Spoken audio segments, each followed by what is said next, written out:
Like flight లో ఎలా ఉంటుంది అనేది మీకు చూపిస్తాను. కొంతమంది చూసే ఉంటారు కొన్ని వీడియోస్ లో. ఇదేంటంటే ఫ్లైట్ లో మనకు ఈ సీటింగ్స్ ఇలా ఉంటాయి. 3 row అంటే మూడు సీట్లు లాగా ఉంటున్నాయి. దీంట్లో మనకి ఎల్ఈడి స్క్రీన్స్ కూడా ఉంటాయి. దీని ముందు ఉన్న ఎల్ఈడి లో మనం సినిమాలు చూసుకోవచ్చు. ఎందుకంటే 20 hours జర్నీ కాబట్టి తెలుగు, తమిళ్, బాలీవుడ్, హాలీవుడ్ అన్ని రకాల సినిమాలు, డాక్యుమెంటరీస్ అన్ని ఉంటాయి. గేమ్స్ కూడా ఆడుకోవచ్చు. బోర్ కొట్టకుండా మనకి ఇలా అరేంజ్ చేశారు.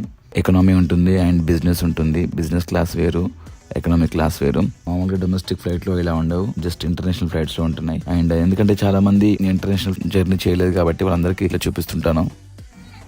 ఫ్లైట్ స్టార్ట్ అయిపోయింది. 20 hours వెళ్తుంటుంది. బట్ మధ్యలో గ్యాప్స్ ఉంటాయి కాబట్టి ఒక 2.5 hours పెద్ద బోరింగ్ కొట్టదు.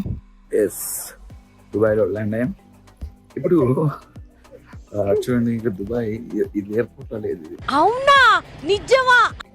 ఒక సిటీలా ఉంది. దుబాయ్ ఎయిర్పోర్ట్ సిటీలో ఉంది.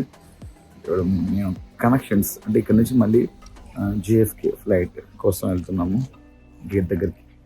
గేట్ అంటే దుబాయ్లో ఉన్నటువంటి ఎయిర్పోర్ట్ గేట్ కాదు.